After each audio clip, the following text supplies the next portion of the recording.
작년 6월쯤에 한번 우리 기도원 공동체에 와서 말씀을 나눴던 것 같은데 한 1년 6개월 정도 만에 몇 개월 만에 다시 이렇게 함께 말씀을 나누게 되었습니다. 어, 저희 부서 아마 오늘도 우리 몇 분 우리 기도원 우리 성도님들이 오셔서 참관도 하시고 한 번씩 이렇게 장애인 선교부 예배도 한번 보신 걸로 알고 있는데 말씀 시작하면서 저희 부서가 도대체 뭐 하는 곳인지 장애인 선교부라는 이름은 아마 들어보셨을 것 같은데 뭐 하는 곳인지 잠깐 간략하게 소개를 하고 제가 말씀을 나누도록 하겠습니다. 우리 화면을 한번 좀 함고해 주시면 감사하겠습니다. PPT를 띄워주시면 좋겠습니다. 예, 딱 그림에 나오는 것처럼 저희는 우리 장애인들을 섬기고 그들에게 주님의 복음을 전하고 또 그들의 가정에 있는 여러 가지 아픔들을 복음의 능력으로 함께 또 돕고 치유하는 사역을 합니다.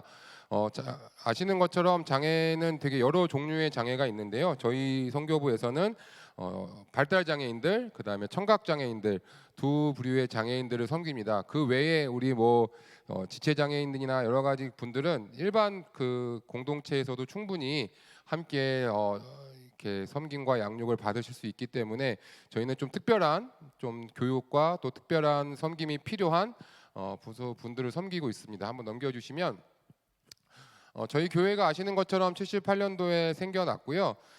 그 주님의 사랑으로 하나님은 사랑이시라라는 모토로 저희 교회가 출범한 이후에 1992년에 한번 넘겨주시면 이 사역으로 저희가 이렇게 계속 교회가 사역을 해왔죠. 지금도 G러브였고 또 J하트라는 사역으로 비전을 갖고 사역하고 있는데 그 중에서 회복 사역, 늘 우리 교회의 비전 안에는 어려운 사람들을 돕고 섬기고 또 그들의 아픔들을 치유하는 사역들을 해왔습니다. 그 일환으로 저희 교회가 넘겨주시면 92년도에 사랑부가 이제 처음 생기게 되었습니다. 1992년도에 그 발달 장애인들을 위한 부서가 생긴 게 되게 이례적인 일입니다. 그 당시만 해도 발달 장애인들이 거의 사회적으로 알려지지 않은 상황이었고 우리나라는 법치 국가니까 모든 사회의 정책들이 법이 제정이 되면 이제 정책들이 나오기 마련인데 이 발달 장애인에 대한 관련된 법은 2014년에 제정이 됐어요. 그러니까 장애인에 대한 법 자체가 저희 나라는 1990년 후반에 제정이 됐고 그 중에서도 발달 장애인에 대한 법은 2014년에 제정이 됐거든요. 그러니까 한 10년 정도밖에 되지 않았죠. 그러니까 그 정도로 이 사회적으로 이 발달 장애인에 대한 그게 많이 확산이 되기 전이 훨씬 전임에도 불구하고 우리 교회에서 그 사역을 시작해서 지금까지 33년 동안 사랑부, 그다음에 97년에 이제 소망부가 이제 수어 교실을 시작으로 시작이 되면서 지금까지 이렇게 사역을 해 오고 있습니다. 네, 넘겨 주시면 저희는 예수님 안에서 모두가 하나다라는 그 말씀을 붙잡고 사역을 합니다. 그래서 장애인이나 비장애인 그거는 우리가 인간의 모습으로 판단하기에는 여러 가지 차이도 있고 또 다름도 존재하지만 복음의 진리 안에서는 우리는 하나다. 그리고 장애가 있다고 해서 이 복음의 진리에 소외되어서나 아니면 그들이 예배할 때 어려움이 있어서는 안 되고 우리가 그들을 섬기고 하나 되는 교회가 되어야 된다라는 사역 철학으로 지금까지 사역을 하고 있습니다. 네, 넘겨주시면 지금 이제 좀 글씨가 좀 작은데요. 그 저희가 이제 그 봉사자 또 장애인 또 장애인들과 그 가정 아까 얘기했던 것처럼 그 장애인들의 가족들도 여러 가지 또 어려움들이 있으시기 때문에 그분들을 섬기는 일들까지 지금 사역을 하고 있습니다. 네, 넘겨주시면 그래서 지금 현재 사랑부 같은 경우는 총 4번의 예배가 드려집니다. 8시, 10시, 12시에는 두 장소에서 예배를 드리게 되고요. 발달 장애인들은 아시는 것처럼 이제 그 사회적인 지능 IQ라 그러죠. IQ가 이제 어느 정도 수준의 발달을 하지 못한, 그러니까 발달 장애라는 게 우리가 사람이 나이가 들어서 10살, 15살, 20살이 되면 그만큼의 어떤 사회적인 발달이 돼야 되잖아요. 지능적인 부분이든 사회적인 부분이든 여러 가지 부분에서 정서적인 부분이든 그런 것들의 발달에 문제가 있거나 좀 지연이 되거나 아니면 발달이 되지 않는 우리 사람들을 발달 장애라고 이제 칭하는데요. 사랑부는 그 중에서 이제 지적 장애 또 자폐 장애, 발달 장애인들을 섬기는 부서가 되겠습니다. 그래서 좀 연령대별로 이렇게 섬기고 있어서 여러분들이 그 이제 만약에 혹시 사랑부나 이렇게 관심이 있으시면 시간들을 되게 좀 다양하게 모실 수 있다. 네, 대신에 연령대가 좀 달라서 어느 공동체를 오면 되게 그 나이가 어린 친구들이 있고, 어린 친구들은 되게 귀엽고 또 재기발랄한 반면에 말 그대로 재기발랄하기 때문에 상당히 그 많은 활동량과 또 그런 게 있고요. 또 나이가 많은 성도들 같은 경우는 또 약간 그런 좀 이렇게 그런 건 활발함은 없지만 되게 그 또 안정적이고 또 그런 뭐 여러 가지 좀 측면들이 있습니다. 장애인들, 발달 장애인들 사역, 저는 장애인 사역을 제가 지난번에도 한번 설교 때 말씀드린 것처럼 신학교 갈 때부터 지금 한 25년 정도 장애인과 관련된 사역들을 계속 쭉 하고 있는데 하면서 우리 발달 장애인들 느끼는 거는 참 되게 그 스펙타클한 부분들이 많이 있습니다. 예, 재미도 있고요. 때로는 힘든 부분도 있고 또 그 가정을 보면 가정 안에 여러 가지 어려움들도 분명히 있습니다. 그런데 우리 사랑부 안에서 그 우리 장애인 친구 때문에 그 가정이 변화되고 가정이 구원받고 하는 역사들이 지금도 계속 이루어지고 있습니다. 넘겨주시면 네, 이런 여러 가지 사역들이 진행이 되고요. 저희가 올해부터 처음 시작한 거는 우리 사랑부 발달장애 성도를 대상으로 한 제자 훈련을 시작을 했습니다. 아마 전 세계에서 최초가 아닐까 생각을 합니다. 예, 그래서 지금 6명 성도들이 지적장애 성도들 거의 중심으로 제자 훈련을 하고 있는데 이게 과연 될까라는 생각이 들 수도 있으시겠지만 우리 성도들도 말씀에 대한 사모함이 있고요.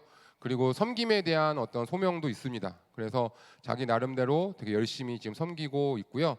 이렇게 뭐 선교도 가고 비전 트립도 가고 그러고 있습니다. 네, 넘겨주시면 소망부는 아까 말씀드린 것처럼 이제 청각 장애인들, 왜냐하면 이분들은 또 다른 언어의 한 종류인 수어가 필요하기 때문에 수어를 통해서 이분들에게 복음을 전하는데 청각 장애인은 지금 현재 그 꽤 많은 숫자가 있지만 청각 장애인 복음화율이 2% 미만으로 통계를 보고 있습니다. 전체 청각 장애인들 가운데서 현저히 낮죠. 저희 다른 인구들에 비해서 저희 나라가 그래도 꽤 한 뭐 15% 20% 기독교 복음화율이 됐다고 하는데 여전히 청각장애인들은 2%도 되게 안 되는 그런 정도의 수준에 있습니다. 왜냐하면 여러분들이 지금 방금도 우리 찬양을 같이 했잖아요. 찬양을 하시면 이 어떤 찬양의 소리 또 곡조 이런 거에서 받는 은혜와 또 감정들이 있는데 청각장애인들은 이게 안 들리시다 보니까 그런 어떤 우리가 그 운율이나 이런 데서 느낄 수 있는 은혜나 그런 감정들이 상당히 결여돼 있죠. 그래서 이분들에게 뭔가 그 은혜를 끼치는 게 상당히 어렵습니다. 그래서 복음에 대해서 그리고 어쨌든 다른 언어로 통역을 하는 것이다 보니까 복음에 대해서 100% 전달되는 부분도 좀 어려움이 있고요. 어쨌든 소망부 사역을 하고 있습니다. 네, 넘겨주시면 소망부도 마찬가지로 여러 가지 사역들을 뭐 수어 교실이라든가 아마 주보에서 보셨을지 모르겠는데 그런 것들을 계속 진행을 하고 있습니다. 네, 넘겨주시면 네. 사랑의 교회는 제자 훈련하는 교회죠. 훈련이라고 하는 것은 그 삶의 열매들로 맺혀지는 것이 온전한 제자의 삶이 아닐까 생각을 합니다. 그래서 우리 여기 계신 우리 모든 기도원 공동체 가족분들도 뭐 장애인 선교부 오셔서 함께 사역하시면 더할 나위 없이 너무 좋고요. 저희가 많이 필요합니다, 사람이. 그래서 찬양 인도자도 필요하고 아까 찬양 인도 되게 잘하시더라고요. 그래서 네. 그냥 그렇다고요. 너무 잘하셔서 제가 유심히 봤는데 네. 여러 가지 뭐 농담이고요. 우리 여러 곳에서 누군가를 위해서 섬기실 수 있는 사역. 우리 아까 찬양했던 것처럼 예수님의 시선이 있는 곳, 예수님의 마음이 있는 곳에 우리의 마음도 가 있어야 된다면 그 누군가를 위해서 여러분들의 마음이 가 있을 수 있기를 바랍니다. 네, 이상으로 우리 선교부 소개는 잠시 마치고요. 오늘 같이 말씀을 잠깐 나누면서 제가 우리 장애인 선교부 사역하면서 도대체 저 사람은 저 목사는 왜 저렇게 오랜 시간 동안 저희 팀장 목사님은 저보다 더 오래 하셨거든요. 한 40년째 하고 계신데 왜 이 장애인 사역과 이 어려운 이웃들 섬기는 사역들을 하고 있는지 오늘은 좀 그 이야기를 잠깐 나누려고 합니다. 우리가 살아가는 삶은 되게 치열하게 살아가죠. 여기 계신 분들도 아마 각자의 고민과 또 걱정거리를 가지고 살아가실 거라고 생각을 해요. 또 올라가면 올라갈수록 올라감에 대한 걱정도 있지만 또 올라가면 또 내려감에 대한 걱정도 있고요. 또 여러 가지 세상의 그 어떤 속도나 이런 것들이 너무 또 급격하게 변하다 보니까 이제는 여러 가지 어려움들이 참 많이 있는 것 같습니다. 그런데 오늘 우리가 읽은 이 말씀, 우리가 잘 알고 있는 중풍병자를 고치시는 장면입니다. 이 장면 안에서 우리의 어떤 좀 뭔가 침체되고 또 뭔가 제자리 걸음을 하는 것 같고 뭔가 우리 세상에 살아가면서 참 힘겹게 하루하루 살아가는, 아니 하루하루 열심히 살아가고는 있지만 뭔가 계속되는 그 걸음 속에 살아가는 우리에게 좀 보여주는 믿음과 또 어떤 사랑에 대한 이야기를 오늘 우리가 함께 나누려고 합니다. 이 오늘 말씀에 나오는 이 중풍병자는 말 그대로 이제 몸이 마비돼서 아무것도 할 수 없는 그런 좀 무기력한 상태였습니다. 그 일반적으로 마비가 온 분들은 저도 많이 만나봤지만 마비가 온 분들은 그 마비가 왔기 때문에 그냥 뭐 감각이 없으니까 고통이 없겠다 생각을 하시지만 사실은 그 휠체어를 타거나 이렇게 이동을 할 때 그 이동하는 것만으로도 그 고통들이 있어요. 근데 저희는 사실 고통이 오면 뭐 허리가 아프다, 그럼 이렇게 허리를 이렇게 좀 두들기면 좀 시원해지고 하잖아요. 근데 이분들은 그거 자체가 안 되기 때문에 고통이 분명히 있는데 고통의 그 근원지가 어딘지를 찾는 게 힘든 거죠. 그리고 우리가 되게 쉽지 않은 여러 가지 일들이 많이 있습니다. 저희가 이제 그 목이 간질간질하거나 이렇게 감기가 걸리면 보통 기침을 하잖아요. 기침하는데 혹시 누군가의 도움이 필요하신 분 계신가요? 뭐 그냥 우리가 기침하고 싶으면 하죠. 근데 이제 마비가 있거나 중풍병이거나 이렇게 온몸에 경직이 되어 계신 분들은 기침을 할 땐 다른 사람의 도움이 필요합니다. 그래서 우리가 보통 휠체어를 타고 다니시는 마비 증상이 있는 그런 분들이 되게 여름이나 이럴 때도 되게 뭔가 꽁꽁 싸매고 다니시는 것을 볼 수 있는데 왜 그러냐면 감기에 걸리면 너무 치명적이에요. 그러니까 기침을 지금도 이렇게 한두 번 하시는데 기침 우리는 쉽게 할 수 있지만 이분들은 기침하는 것도 힘들어요. 그래서 예전에 제가 그렇게 척추장애인 되신 분하고 기냐하는데 기침을 도와드려 달라고 해서 도와드리려고 제가 화장실에 들어갔는데 그 럭비 선수들 어깨로 이렇게 가슴 치는 거 있잖아요. 이렇게 팍 치는 거.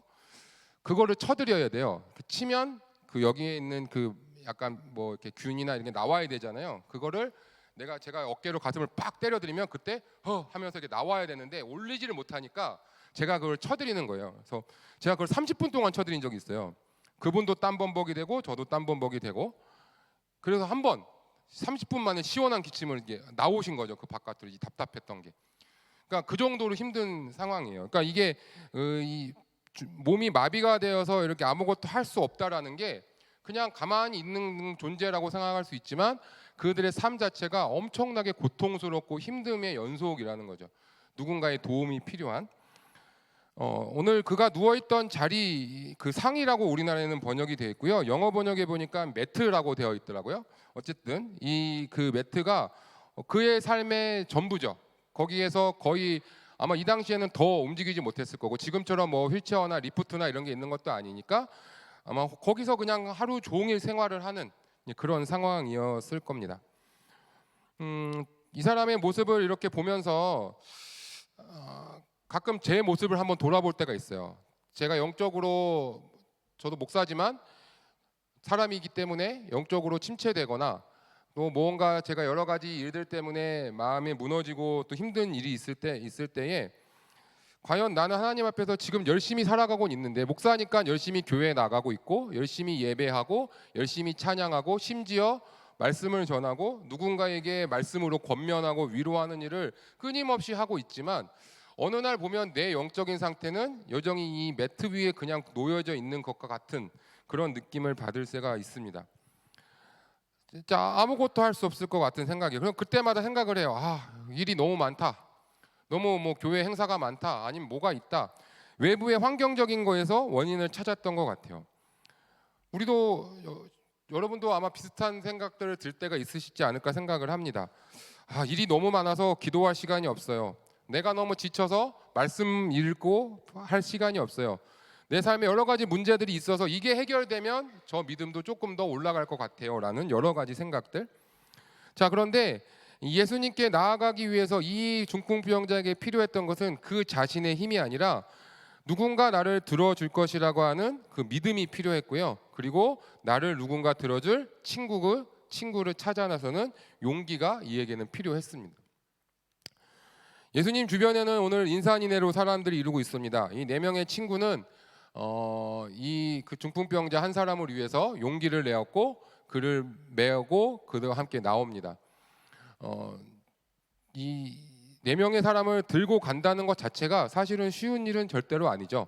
그리고 이 마비가 있는 분들은 일단 들면 그냥 그 사람 몸무게가 예를 들어 70kg다. 그러면 70kg를 드는 게 아닙니다. 보통은 1.5배 이상, 그러니까 한 100kg 정도 이상은 드는 느낌이 들어요. 그러니까 만약에 그 사람이 저처럼 등치가 컸다 그러면 훨씬 더 무거운 무게를 들게 되는 거겠죠. 자, 그런 사람을 이제 들고 오는 겁니다. 그리고 이들이 해한 그 취한 행동, 오늘 우리가 읽었던 말씀에 나오는 거는 정말 비상식적이고 되게 파격적인 그런 행위였습니다. 남의 집에 지붕을 뜯는다라는 게 이제 이게 상식적으로 이해되는 행동은 절대로 아니잖아요. 엄청난 민폐고 손해고 엄청난 손가락질을 받아야 되는 그런 상황이었습니다. 그럼에도 불구하고 이 세 사람이 이 한 사람을 위해서 세 가지 선택 마음을 가지고 이 일을 합니다. 첫 번째는 불편함을 감수했던 사랑이었습니다. 사랑인데 내가 불편함을 감수하는 거예요. 우리가 사실은 누군가 사랑을 할 때 불편함을 감수하려고 잘 하지 않습니다. 저도 저희 집에 우리 가족들이 있지만 사랑하지만 제 불편함을 감수하면서까지 사랑하는 경우가 많지는 않은 것 같아요. 그렇게 해야 되면 불평이 먼저 나오죠.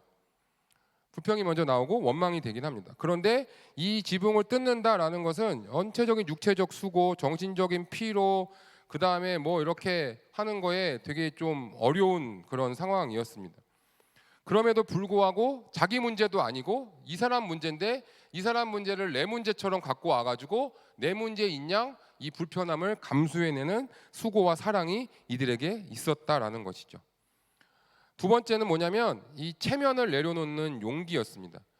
말씀드린 것처럼 이 행동을 할 때 얼마나 많은 사람들이 쳐다봤겠습니까? 손가락질 했을 거예요. 그리고 아마 이 사람 생각하기에 지금 저 밑에 예수님이 말씀 전하고 있는데 예수님은 도대체 뭐라고 하실까? 아마 그런 생각도 했겠죠. 그리고 남의 지붕 그걸 뜯어내면 일단은 물질적인 것도 갚아야 되잖아요. 비난도 받아야 되고. 자, 그런데 이들은 이 친구를 이 예수님께 데려가야 된다라는 이 목표 하나 때문에 주변의 어떤 상황이나 자신들이 어떤 처해야 될 손가락질이나 이런 것들을 감내합니다. 그거를 몰라서도 아니고 그거를 포기한 것도 아니고 그냥 그것을 받아들이기로 작정을 하는 거죠. 그 용기가 이들에게 있었다라는 것이죠. 현재 우리가 살아가고 있는 세대는 사실은 나만 잘 사면 된다라는 생각들을 더 많이 가지고 있는 것 같아요. 저도 마찬가지고요. 그런데 이 또 타인의 시선은 극도로 의식해서 그 다른 사람이 나를 어떻게 쳐다볼까에 대해 많이 고민을 하게 되는 시기입니다. 그럼에도 불구하고 이 사람들은 그렇게 하지 않았어요. 그리고 세 번째는 뭐였냐면 절대 포기하지 않는 집념이었습니다. 우리가 이렇게 누군가를 돕고 누군가를 위해서 내가 용기를 내고 사랑으로 내가 행동할 때 사실은 제일 힘들게 된 부분이 뭐냐, 중도에 포기하게 되는 거예요. 그게 사실 나쁜 건 아니잖아요, 그죠? 나는 최선을 다해서 노력을 했는데 이 상황이 도대체 이게 감수할 수가 없는 거예요. 그리고 환경적으로 물리적으로 내가 더 이상 이를 도와주고 사랑할 수가 없는 상황도 분명히 있다라는 거죠. 저도 장애인들을 이렇게 오랜 시간 동안 섬기고 같이 하고 있지만 되게 막막하고 어떻게 해야 될까 어찌 할 수 없는 조만간 막다른 길에 딱 막힌 것 같은 일들이 너무나 많이 있습니다. 그러니까 그런 상황들이 올 때마다 도대체 이걸 어떻게 해야 되지라는 생각이 들죠. 그런데 이 사람들은 지붕을 뜯기 시작한 그 순간부터 이제 되돌아갈 길이 없습니다. 이미 뜯었는데 어떻게 할 수가 없는 거죠. 예수님 만날 때까지 끝까지 가는 겁니다. 포기하지 않고 한 번 간 길을 정하고 계속 갑니다. 이 세 가지 불편함을 감수하고 또 정말 체면을 내려놓고 끝까지 포기하지 않는 그런 사랑과 용기와 집념으로 이 친구를 섬겨줍니다. 우리의 섬김이 우리가 누군가를 사랑할 때 그런 마음으로 섬길 수 있다면 참 좋을 것 같습니다. 저는 지금 이제 장애인 선교부 사역을 하면서 우리 장애인 성도들 만나고 또 그들의 가정을 만날 때에 항상 이 세 가지 마음을 놓지 않으려고 노력합니다. 저라고 어떻게 이걸 항상 유지할 수 있겠어요? 그런데 일단은 불편하더라도 감내하고 사랑하려고 노력합니다.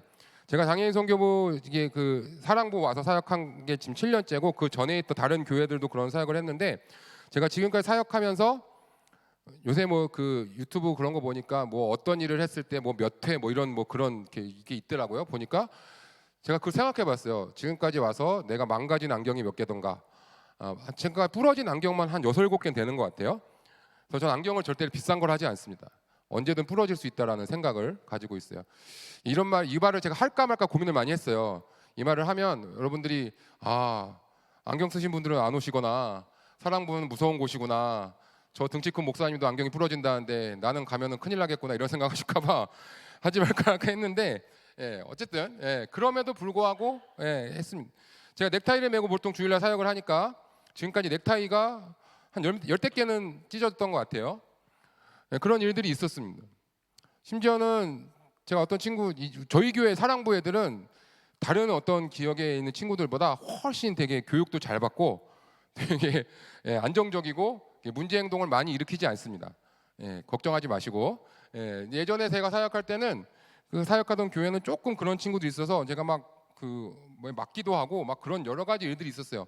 자, 그런데 그럼에도 불구하고 제가 그래도 그 사랑이 이들에게 가야겠다는 그 생각, 내가 좀 불편하지만 내가 중간에 포기하고 싶지만 이렇게 하면서 내가 계속 해야 되는 생각이 들지만 그럼에도 불구하고 이들을 내가 섬기고 이들의 예수님께로 데리고 나오는 일을 누군가는 해야 된다라는 생각 때문에 제가 이 사역을 계속하고 있습니다. 그리고 제가 사실은 신학교에 입학을 하고 개인적으로 되게 방황하던 시기가 좀 있었는데 방황을 할 때도 하나님이 이 마음만큼은 놓지 않게 하시더라고요. 너무 방황하고 너무 힘든데 그런데 그때도 장애인들을 만나면 그들을 섬기러 가면 그때만큼은 되게 행복하고 즐거웠던 것 같아요. 저는 비전이 다른 데 있는 것이 아니라 내가 그곳에 섬기러 갔을 때 내가 내 것을 포기하고 내가 힘든데 내가 어려운데 갔음에도 불구하고 즐겁다면 그 자리가 우리의 비전의 자리가 아닐까 생각을 합니다. 어쨌든 이 사람들이 그런 마음을 가지고 섬기러 갔어요. 그 예수님께 이 친구를 내리러 갑니다. 그때 예수님께서 이 사람을 만나 주시죠. 예수님은 아시는 것처럼 모든 것을 알고 계셨습니다. 그리고 이 사람이 올 것도 알고 계셨겠죠. 그리고 그에게 예수님의 마음이, 예수님의 시선이 있었습니다. 놀라운 거는요, 예수님이 이 사람을 고쳐주시는 그 과정, 순서였어요. 이 사람을 딱 보자마자 그래, 너네 정말 고생했다. 빨리 이 사람의 병을 고쳐주고 그리고 박수와 환호를 받고 이 친구들을 축복해주고 이렇게 하셔야 될 것 같은데 처음 가장 먼저 한 일은 뭐냐면 내 죄사함을 받았다. 이 친구의 그 육적인 문제가 아니라 어떤 삶의 어떤 그 문제가 아니라 하나님과의 끊어진 관계, 그거를 빨리 연결시켜 주는 것을 가장 1번 순서로 예수님께서 선택을 하셨습니다. 우리가 누군가를 섬긴다고 할 때, 특별히 장애인들이나 누군가를 우리가 섬긴다고 할 때 제일 중요한 우리의 목표는 뭐냐면, 특히 우리 선교부의 목표는 뭐냐면 이들이 예수님께로 돌아오는 일을 한다라는, 그게 우리 사역의 목표예요. 흔히들 사람들이 저한테 장애인 사역한다 그러면 되게 약간 좀 힘든 사역을 하는 것으로 되게 생각들을 많이 하세요. 물론 육체적으로 가끔 힘들 때도 있지만 사실은 모든 사역은 다 동일하다고 생각을 하거든요. 어떤 사역이나 교회의 모든 사역은 그들이 그들의 모습을 통해서, 그들의 삶을 통해서 예수님을 영접하고 예수님을 찬양하고 예수님의 제자로 세워가는 일, 그들이 하나님과의 그 끊어져 있던 관계를 연결시켜 주는 게 우리 모든 사역의 목표잖아요. 저희 장애인 선교부도 마찬가지입니다. 물론 그것을 위해서 선행돼야 될 것들이 저희는 좀 있어요. 왜냐하면 장애인들이 와서 예배를 드리려면 그들도 알아야 되고 그들의 어떤 상황이나 그들의 어떤 그 특성이나 이런 것도 알아야 되고 해야 되는 건 분명히 있지만 제일 중요한 것은 내가 이 곳에 와서 섬길 때 이 사람이, 이 성도가, 또 이 성도의 가정이 주님께로 연결시켜 주는 일에 나는 사역한다라는 마음이 우리에게 가장 필요하다는 거죠. 여러분들이 장애인 선교부 사역을 하시든 아니면 어떤 사역을 하시든 앞으로 살아가는 그 순간순간마다 여기 계신 여러분들의 삶의 모든 순간순간은 이 사역이 우리의 삶의 중요한 포인트가 되어야 된다는 뜻입니다. 내가 가정이든 내가 직장 생활이든 내가 사업을 하든 어떤 사업을 하든 어떤 일을 하든지 간에 그 속에서 나는 내가 만나는 저 사람이 하나님과의 관계가 끊어져 있다면 그것을 연결시켜 주는 것이 우리 제자로서 우리의 가장 주된 목표와 사역이 되어야 된다는 것이죠.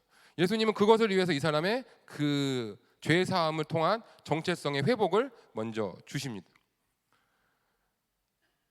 완전히 존재 자체가 바뀌어 버린 거죠. 그리고 나서 이 존재가 완전히 회복된 다음에 하나님과의 그 연결된 그 끊어졌던 그 연결선이 딱 연결된 다음에 이 사람에게 이렇게 이야기하십니다. 2장 11절에 보면 일어나 내 자리를 들고 걸어가라 라고 말씀합니다. 일어날 수 없는 사람에게 일어나라 라고 얘기를 하세요. 단순히 그냥 치유하고 그냥 고쳐주셨다의 정도가 아니라 일어나라고 하는 것은 이 사람이 지금까지 평생 해보지 않았지만 이 사람이 이제부터 하나님의 말씀을 가지고 새로운 사명을 갖고 시작해가는 그런 과정이라는 거죠. 더 이상 누워있을 수만 없는 거예요.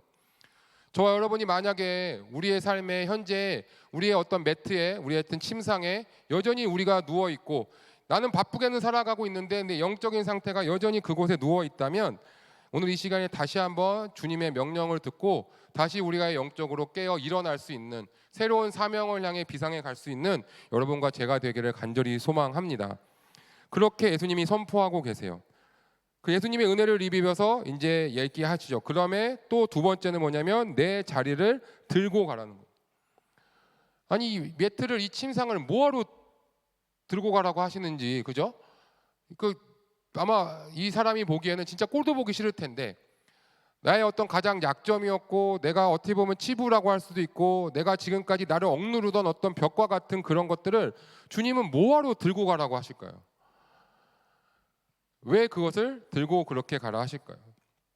어쩌보면 이 그 매트 침상은 그의 어떤 어려움이었지만 사실은 그것 자체가 이 사람의 회복과 간증의 도구이기도 합니다. 저희가 장애인 선교부 사역을 하면서 우리 성도들을 보면서 성도들이 막 그 의학적으로나 아니면은 뭐 이렇게 교육적으로 막 버라이어티하게 막 변하거나 그런 일이 많이 일어나진 않습니다. 그렇지만 우리 성도들을 그 통해서 그 가정이 변화되고 그 가정에 여러 가지 역사들이 있어요. 그런데 그럼 그 부모님들이 저한테 뭐라고 말씀하시냐면 예전에는 내 아이가 장애가 있어서 내 아이가 이런 어려움이 있어서 그것 때문에 너무너무 힘들고 뭐 거의 대부분 어머니들 만나보면 뭐 한강에는 한두 번씩은 꼭 이렇게 갔다 오셨더라고요. 왜 가신지 알겠죠? 예, 그렇게 한 번씩 막 그런 어떤 어려움들 그런 뭐 저한테 너무 아무렇지도 않게 그런 얘기들을 막 해주세요. 그런데 그게 저한테 창피하고 불안하고 두려웠던 이야기가 아니라 이제는 그랬던 그 사건들 여전히 장애 아이가 힘들고 어려움이 있지만 그럼에도 불구하고 그것이 본인들의 간증이 되고 본인들이 그곳에서 어떻게 하나님을 만났는지 어떻게 역사했는지를 다른 사람들에게 전할 수 있는 축복과 은혜의 통로가 되더라고요. 그래서 지금 저희 사랑부 안에 그 어머니들 중심으로 한 다락방들이 있습니다. 한 20개 정도 다락방이 있는데 처음에 다락방이 생겼을 때는 이제 그 비장애 일반 우리 선생님들이나 교회 권사님들이 와서 순장을 사역을 하시다가 지금은 이제 모든 순장님들이 다 우리 사랑부 어머니들로 이렇게 구성이 돼 있어요. 그분들이 다 훈련을 다 받으셨다는 소리죠.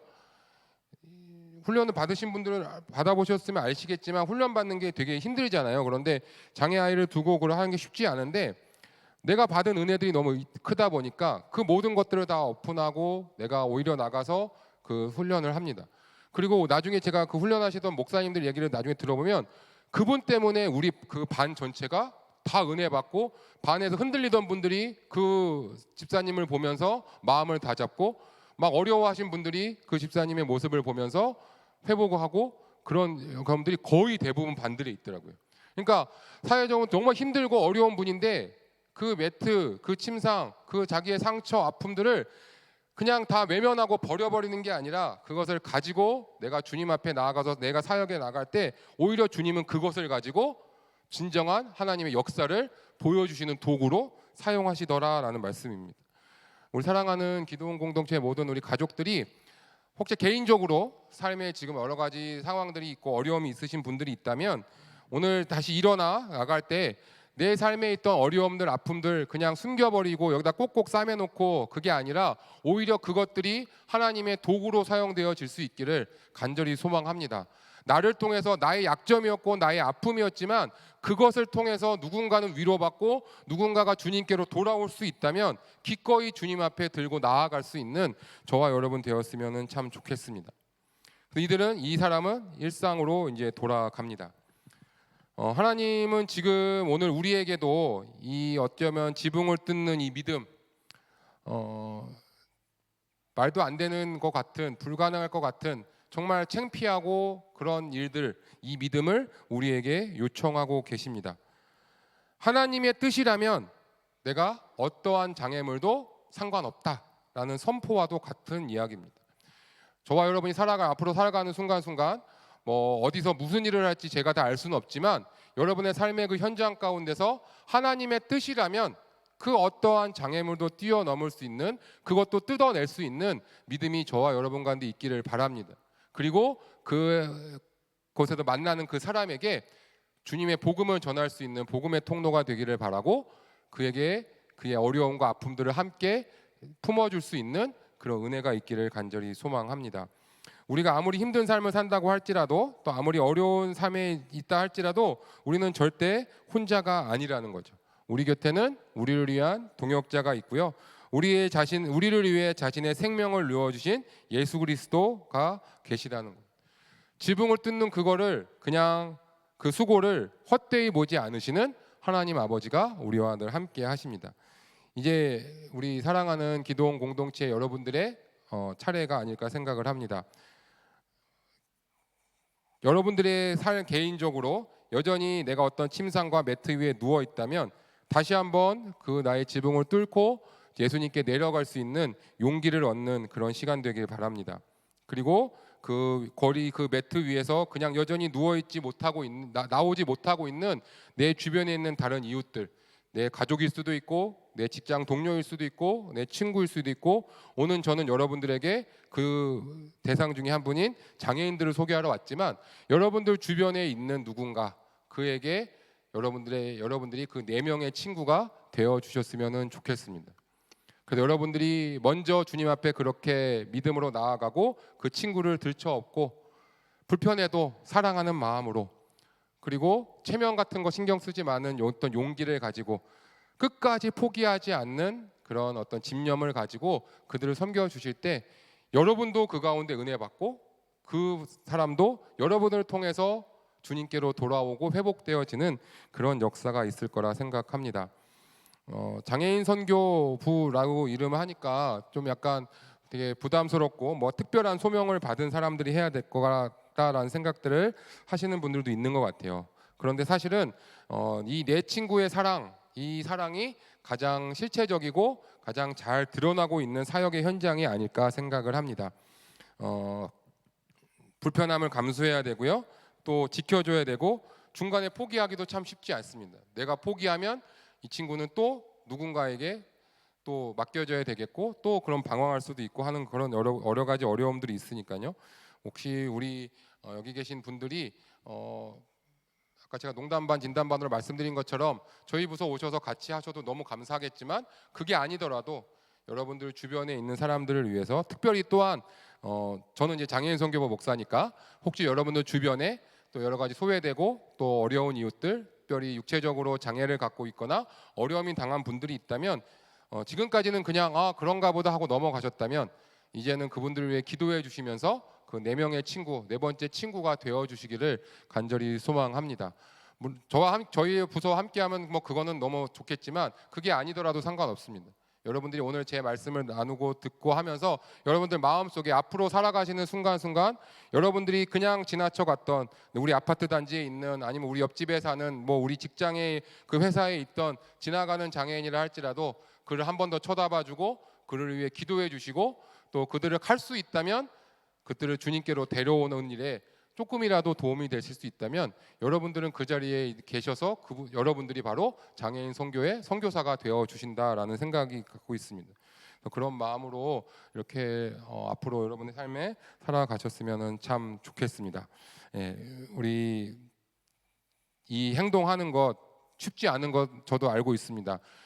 지붕을 뚫고 들어와야 되잖아요. 예, 쉽지는 않죠. 그렇지만 우리가 한 번뿐인 인생인데 우리 그렇게 나 혼자만을 위한 삶이 아니라 누군가를 위해서 살아갈 수 있다면 그것도 얼마나 또 감사한 일이 아닐까 생각을 합니다. 아까 우리 찬양할 때 제가 계속 아까 찬양하면서 그 가사가 계속 제 입에 맴도는데 주님의 마음이 있는 곳에 주님의 시선이 있는 곳에 여러분의 시선이 있기를 예수님의 이름으로 간절히 소망합니다.